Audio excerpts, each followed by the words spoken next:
Discover the Women in Tech Trailblazers podcast, hosted by Tiffany, Benitez, and Jordan Franklin. Here, the complexities of being a woman in the tech industry are unraveled through discussions on key issues, personal growth, and how to succeed despite systematic challenges. It's a source of empowerment and inspiration for all women at all stages of their tech careers. We are so excited to be here with you today and to be joined by our amazing guest. We are honored to introduce Lynn Wong to you. Lynn is a visionary executive well-being coach and a career strategist who connects individuals with transformative opportunities. She co-creates with clients from various industries, including startups and Fortune 50 companies, to really help them discover their unique work-life integrity compass and inspire meaningful work through personal challenges, professional growth, and career sabbaticals. That is amazing. But I would like to share that beyond coaching, she also co-founded Hospitality Ventures that focuses on fostering vibrant, inclusive communities. And her background, what does her background include? It includes leadership roles in international supply chain management at Maersk, Home Depot, and Walmart, and the New York Shipping Exchange. She holds multiple credentials, including the National Board Certified Health and Wellness Coach, Certified International Health Coach, Certified Integrative Nutrition Health Coach, Certified Global Clifton Strengths Coach, one of my faves, Builder Profile Coach, and the RYT 200 Trauma Informed Vinyasa Yoga Teacher. Lynn, you've got an amazing bio and background, and we are super excited to have you here with us today. Thank you for having me. I just had to clarify in case your audience was confused. I am a certified overachiever. I think that's great. That's a great way of saying it. I was about to say, and you do everything. So I always love to start the podcast off with telling everyone our purpose, and that is to bring awareness to many topics that we don't talk about. And the theme of this year is authenticity. So we always like to ask the first question of, what does authenticity mean to you? Yeah, authenticity is actually my number one value. And what that means to me is really being and doing my best work as often as I can remember and have control over. And that includes integrity and respect. Yeah. Well, and I love that. I think the integrity and respect, I love that you say that, because I don't think we've had someone else marry them all together. But I definitely think they all go together, right? In order, because you have to have integrity, but you also have to respect yourself to know, and others, right? But also respect yourself to know what your authentic self is and who you're bringing to the table. I would say my favorite part, Lynn, is Jordan kind of touched on this a second ago, is that one of the things that you stand for while we hear about integrity and respect is that when we hear those things, our first, as females, initial thought is not for ourselves. It's like, yes, let me have integrity and let me respect everyone else. But what you stand for is really that integrity and respect and love for yourself. And so I think that is really, really important for women to hear. So I'd like to know, how do you define, we know you kind of stand for this slowing down to speed up, but how do you define the concept of like slowing down in your career, and what impact has that had on your overall growth? Yeah. Slow down to speed up is actually a call to action. And I know the words don't intuitively suggest that, but it is about actually just the intentionality, right? So slow down to speed up is about presence and then practice. Mm-hmm. Right. And, we had a sidebar earlier, but I think it's worth reiterating this fact for everybody that if you're listening to this podcast, if you're on this podcast, you are doing something, because your breath is going and your heartbeat is going. Two fundamentals. So you cannot actually be doing nothing. It's biologically impossible, right? So slowing down to speed up in your career, it's about intentionality. And I would say that I didn't come up with it. It was actually gifted to me. When I joined Walmart, back in 2011, I marched into my VP's office, huffing and puffing about why the organization was so slow in making decisions. And I was just frustrated, and I was experienced in the work, and I just needed to know, why are things so slow? And I will say two things as I look back on that memory. One, I felt safe barging into a senior male VP office to express respectfully why I was frustrated. And this person gifted me two things. One, he literally said, slow down to speed up. And he said sometimes when he needed a bit more like reference, he would pick up the book that is the biography of Mr. Sam Walton and, look into the book for inspiration and perspectives. How I took action on those two pieces of advice was, of course, I reread Mr. Sam's book. And one interesting fun fact is a bit of a tangent, but Mr. Sam started working on Walmart at 44. So think about that, ladies, 44. Ladies and everyone else who's listening. Now, coming back to slow down to speed up, what that meant for me was I was new on the team. I was new to the company. And before I could go tell them all these things I could do and increase efficiency, I actually needed to listen and learn, build relationships one human at a time, and in that process, understand the business. Right? And so slow down to speed up in my career has therefore been literally be intentional about listening, learning, and then applying, a lot of which is the application of technology. So thank you for asking. And I love that. So like, I don't think anyone sits there and says, okay, I'm going to set, well, obviously you do, but in my mind, coming in, I would have been the same way, right? Like coming into a new position, I got to prove myself. I want to do all these things, but really being intentional about it and coming in and setting, okay, I'm going to set the scene for myself so that when I can speed up, I'm doing it in the right way for the new organization I'm coming into. But I think we all get excited and we're like, oh, I can do all these things. And that's kind of, I know for a fact that's how I would be. That's actually a trick. FYI, for those of you that go into interviews, if you've ever had anyone ask you, what will you do in the first 30, 60, 90 days? If you mention change at all in the first 60 days, you likely will not get the job. So you are supposed to spend at least the first 30 to 45 days doing nothing but assessing the current landscape to make sure that you cannot change something without understanding what is there and what exists. Also, as much great experience as we all have, your experience has been relevant for the place that you were in until you understand what that new business is, back to your point, Lynn. So just a takeaway there, make sure when you ask that interview question, and it is prevalent among many interviews, that you do not talk about making change until you at least 45 days out where you really assess what the current landscape is. Yeah. So Lynn, you and I met at a morning time that you were speaking for the creative group. I randomly went, didn't normally go, but you were the speaker and it was amazing. And I'm so happy I did because you spoke about Rise. And I kind of want to understand how your career led you to getting here where you are, because we can hear from your bio, you have a very diverse background, right? Mm-hmm. But what were key points in your career that challenged you to take this step? And then I would love for you to speak a little about Rise too. Yeah. So a couple of highlights from my career. I was born and raised in Singapore, and so still have family there. I also have family in parts of the US as well as in Europe. And I did what many good college-going responsible kids do when you're about to graduate, which is go to a career fair. And so attending a career fair gave me the opportunity to fill out one of those forms. And I didn't know it at the time, but it was for the world's largest shipping company. And to be honest, they invited me to then, come in for an interview, watch some videos about them. They tested me. And then, fast forward, they offered me a job. And that was how my career started. I said yes because after those tests, they talked about a career path. They talked about you will have this job. This is how much you will get paid. And in addition, you're going to be part of this management training program where if you fulfill the criteria, you get a chance to work abroad.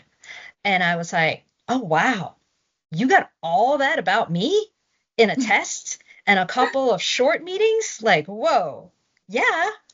And that was fundamental to me and a lot of the leadership traits I started to embody, because their criteria was, do you have a college degree? Did you meet the criteria according to their tests of, IQ and EQ, so human qualities? And it didn't matter what college you went to as long as it was an accredited college degree. It didn't matter whether you were a girl or a boy. It didn't matter whether you had an arts degree or a civil engineering degree. Where I come from, there's a big pay gap. It was a level playing field. That was huge. So that gave me the opportunity to first work in Singapore, then say yes to an expat assignment in the US, which then gave me the opportunity to meet my best friend and the love of my life. And we then got options to say yes either to a job back in Singapore or to stay on in the US, moving to another company, which is the path I chose. And that led me to wanting to work abroad again at some point, which led me to Walmart, et cetera, et cetera. One of the unusual things about my career has been the invitation to move. I can talk about it positively now, but I promise you it really wasn't that, all warm and fuzzy as I was moving through it, because change is hard. But a lot of it was an invitation, meaning I didn't have to apply for 100 jobs. And the thread was actually the humans that I got to work with. The humans I got to work for, work with, got to uplift, and that thread was vital to my reflection, because the older you get, the more you get to reflect, which is actually a good thing. And at some point, I realized I found my learning limit in the international supply chain work. My favorite part was managing relationships with third-party providers on behalf of the company. And I loved it because it was at the intersection of people, processes, and technology, right? Whether I was working for Home Depot, where you build dreams, or Walmart, where you create value to help people save money so they can live better, I realized that I had capped out on the supply chain elements of it, but I just loved working with the people. I tried to do the practical thing, like take lateral moves, volunteer for lesser positions, so step backwards on the career ladder, take less money to move into HR, but I was never successful in those interviews. I just wasn't. And at that point, as you can tell from my overachiever credentials, I literally could not get out of bed one day to go to work, and I knew I had received a really important memo. I needed to prioritize my health, to be in integrity with myself before doing any more helping of others. It's that, when the mask drops, put your oxygen mask on. Yeah, my mask dropped.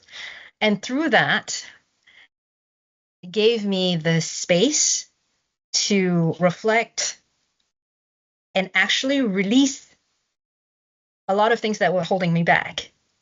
It was there that I discovered that I was ready to release my imposter syndrome by releasing my victimhood and really lean into RISE. And for me now, RISE is actually, yes, another acronym, but it is R for recognizing when you come alive. No one can tell you that. It's an inside out feeling. Then integrate, right? Integrate all of you. In our day-to-day, it's easy to compartmentalize everything. We kind of treat our body that way as well. So integration is really, really important. And then S is for strengthen. Strengthen yourself, know your strengths, strengthen your commitment. And then E, to do the work of embodiment, which means make it your own, like your unique own, not other women's own. And so I'm in the space of being able to now rise with a lot more presence and practice of how to first take care of myself, so that then I can go on to do the fun and impactful work of helping others. I absolutely love that. And when I think about just the acronym that you shared and what that stands for, it's very releasing just to hear. But I would say that we, especially women in tech in this particular space, we have an urge to hustle. So we've kind of learned throughout our careers, throughout society, that hustle and production are it. So because that's how we've paved our way, and this is how we've always done it, how do you suggest that we really start focusing on maybe unlearning that? We talked a little bit about that being and producing are pretty much the same thing, right? But that we haven't seen it like that. We've seen it as producing is where we're actually doing things and being isn't. So can you talk a little bit about with that urge to hustle, because it's not going to go away, right? You're not going to one day wake up without this urge, but I think that there's a conversation that you can have with yourself that helps you unlearn some of that and really focus in on making more strategic moves for your health, strategic moves for your mindset, which equal, in my opinion, greater career moves. Can you talk to us a little bit about that? Let's take a moment to thank our sponsors, Women in Technology of Northwest Arkansas and Gumption at my-gumption.com for their support. Their contributions are critical in bringing these meaningful conversations to you. Stick around for more engaging discussions right after this break. Yeah, I want to introduce another acronym called AIR. And it actually is also a reflection of the values that mean the most to me: authenticity, integrity, and respect, right? But with this acronym, then it's access. I invite you to begin access your autopilot, then integrate, like come into the present, integrate everything that is around you, and then release. What can you release, right? And air is literally what we breathe, right? And one of the practices that has really helped, that hopefully is an invitation to all of you, is I know there's a lot of prescription out there around mindfulness and meditation. And yeah, not everybody finds it easy to kind of drop in, right? But one possible way to get a little closer is simply just put your hand to your heart and you can feel your heartbeat, right? So you know how that feels like. And so as you let go of your hand, see if you can hear your heartbeat. Once you let go of your hand, your mind knows it's still beating, but you can come into your present moment when you start to literally hear your heartbeat. And the mind actually follows the breath, right? So if you can relax your heart, you will relax your mind. And your mind's not here to hurt you. It's here to protect you. And so hopefully the acronym of AIR, and we breathe, is one baby step to then another set that I call rest, which is relax your body, engage your spirit by playing or praying or both, right?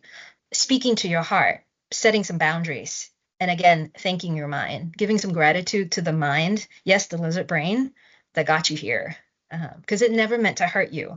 It just wanted the best for you. And as you allow yourself, the whole authentic self, to come into the present moment and you practice presence, it gets you started on your unique path to hug more, hustle less. Hug more, hustle less. And you chose acronyms. Listen, we're in tech. We don't do anything without acronyms, but you chose 3 that we would rise. Okay, that's what we're all here to talk about, how we're going to rise. Rest and air. Those were the 3, right?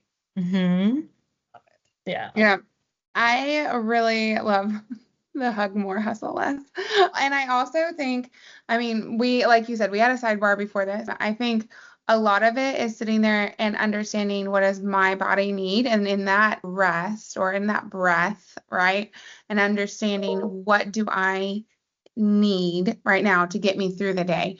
And I told you guys, I take literally a 30-minute nap. It's blocked out on my calendar. I might not fall asleep, but I'm going to sit somewhere comfortable and I'm not going to talk to anyone for 30 minutes in the middle of the day, because if I don't take that for myself, a cup of coffee is not going to re-energize me for the second half of the day.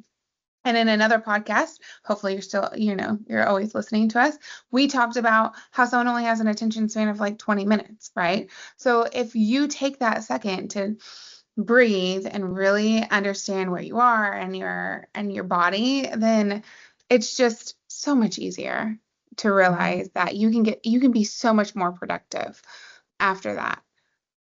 Okay, so I would have to ask, since you've been in multiple different companies, what would you say, what would you say the importance of role models and mentorship programs? How did you like those and that kind of thing? Yeah, I am the beneficiary of mentors, many mentors in my life, and coaches and sponsors. And I am still a huge advocate, especially for those that are still in corporate structures, to be intentional and mindful about these important professional relationships. I've been pretty fortunate to start my career in a management trainee program where there was already a lot of built-in sponsorship, built-in learning. And when I, made my transition to Home Depot, I first discovered the mentorship of senior women. And it was really empowering from the very first realization that, wow, I can book a meeting during business hours with a senior woman to learn from her, because there's something about what she communicates that just energizes me from the inside out. We call it inspiration, right? To then having the opportunity to join Walmart, where a structure does exist, that connects men and women to senior leaders for exposure, for learning. And it's just been so incredible. There's only one way, and it is to pay it forward, right? So those have been incredibly influential in my entire professional corporate trajectory. And it is just as important outside. And it does look a little different because one has to be way more intentional in seeking these really important relationships that are different from your family relationships, different from your friendships, and they just really help lift you into being and doing your best work. Yeah, well, and I also have a question of, do you feel like they help, or sometimes mentorships, at least for me, have always been a pushing force, right? They help me get to the next step. But I also want to kind of resist that pressure to hustle too much, because, we all have family. We all have families. If you have kids or not, and you still have a family and you still need family time, right? So, how can tech women resist that pressure to constantly hustle and instead focus on their intentional career moves? How do you think those mentorships help with that too? Yeah. I wish I knew then what I know now. My encouragement would be to begin the practice of being your own best friend. Yeah. It doesn't mean you can't have another best friend. In fact, it would be great if you do.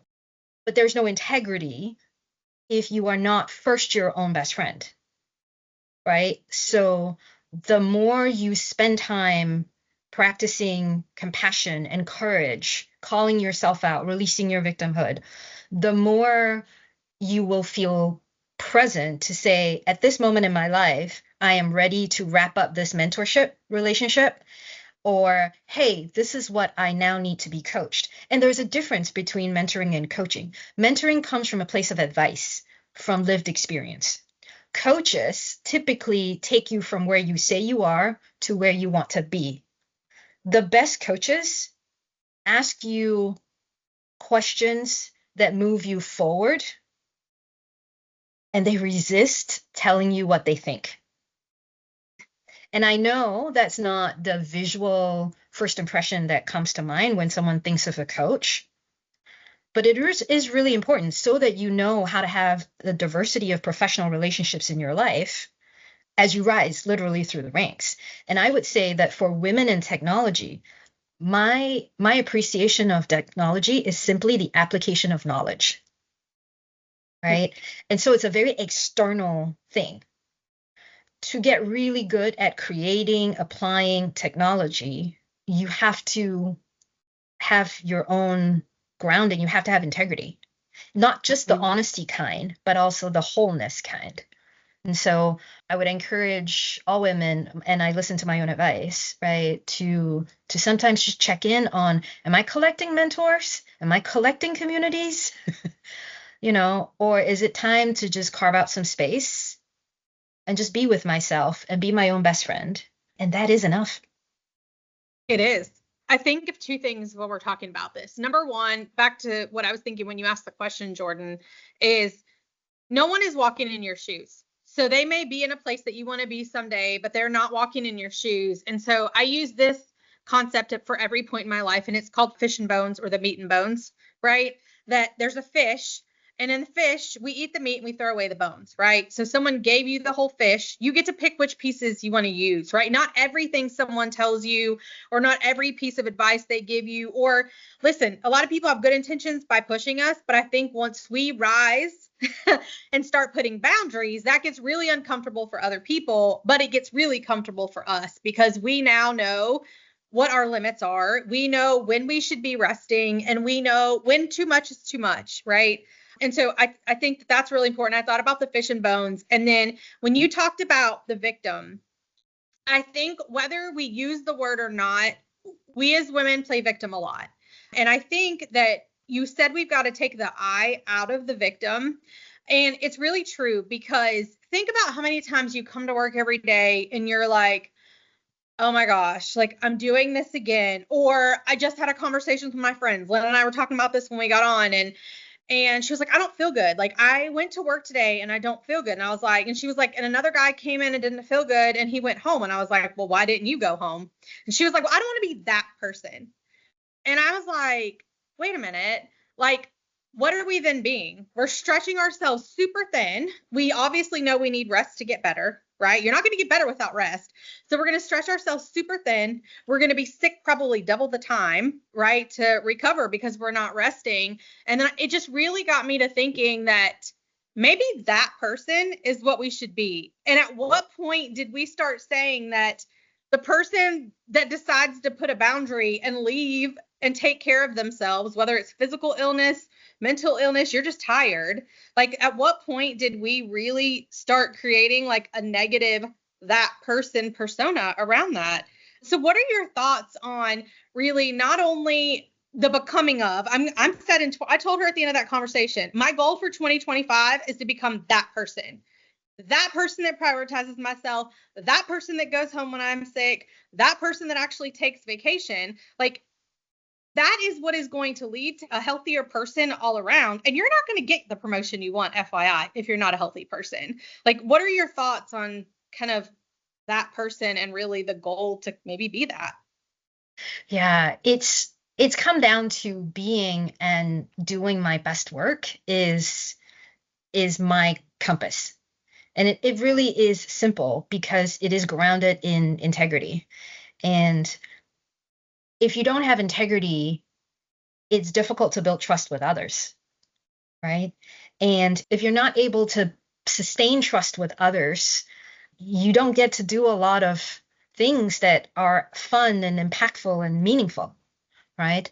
And it's really key to take ownership of your intention. And I would say it is possibly harder for a woman in technology because of all the conditioning that, we're in place really with best intentions, right? But there's not a whole lot of equivalent for unbecoming, right? Like we talked about earlier in the episode, where unbecoming is key to transformation. As someone who has led in business in transformation, there's always the visual of the caterpillar to the butterfly, but we actually don't talk about what goes on in the chrysalis. We just know like they kind of wrap themselves out and voila, right? So we're always adding, but we're not releasing anything. And we're not honoring the fact that that fat caterpillar went into that thing and essentially dissolved. Right? Dissolved so that the cells can somehow magically put itself back together again and then come out with wet wings and take flight, right? And have good sense. I read somewhere that butterflies don't fly in thunderstorms. Their wings will get damaged. So they just wait out the thunderstorm. I think there's a lesson there for all of us. And so women in technology, not only are there the acronyms, but there's new languages, being birthed all the time and people to convince, to try, to test. It can be really, really loud. So for a woman in technology to succeed and build and birth product that changes lives, I think integrity is a really healthy practice to begin, alongside all the intellectual stuff that she gets to do for others. I love the analogy of the butterfly. Like, I want to be in the chrysalis and figure out what I am when I come out. Yeah. I love that analogy. Okay, so we're coming up close to time. So I always have to ask, what would be any good support networks or community groups that you would suggest for the people listening that, helps you develop and grow and slow down and balance and all of the things? Yeah, I want to come back to just inviting everyone who gets to hear this podcast, right? To first practice being your own best friend. To be in community with yourself is really, really important. And Jordan, you might have heard me say this at Creative Mornings, right? There's a you and an I in community. And so that's really important. And then two, if you have some capacity, and if you're here in Northwest Arkansas, Day by Day Healing is a great space in Fayetteville, where there are lots of opportunities for learning, healing, yoga classes, sound baths, for just all-round wellness, holistic wellness. And for people who might want a more virtual option, I am a member of leadhershipglobal.com, which is a global network of women lifting other women. And they do that in very structured ways, as well as very spontaneous ways. And really, the women who get invited to be a part of that group are very intentionally onboarded into the community so that they start to gain more and more clarity about what do they need, what can they offer, and then together, how can we all uplift more and more women. So it's leadhershipglobal.com. I love it. Thank you so much for your time today, Lynn. Thank you for joining us. To our listeners, thank you for continuously following us and all of the amazing men and women that we feature on this podcast. And as usual, we will have Lynn's socials come across the end of the episode, so you can please follow her, learn more about truly slowing down. I've actually got to hear her speak a couple times over the last month, and it's literally transformed my life. I'm over here with this like pad and paper because yes, I have digital, but I need to write down and see all the things I need to change. And I'm starting this grand list of 2025 of things I'm saying no to. So it's just been very impactful, and I hope you were able to do that. So continue listening. And Jordan, subscribe. Okay. Thank you, listeners, and we'll talk to you soon. Thank you. Well, that's a wrap. Another episode of Women in Tech Trailblazers podcast. Thanks for tuning in and sharing this time with us. If you liked what you heard, please share this episode with your friends in tech. And don't forget to subscribe to our podcast. Your support helps us keep bringing in inspiring guests and uncovering topics that matter to you. Until next time, keep pushing boundaries and making your mark in the tech world. Goodbye for now.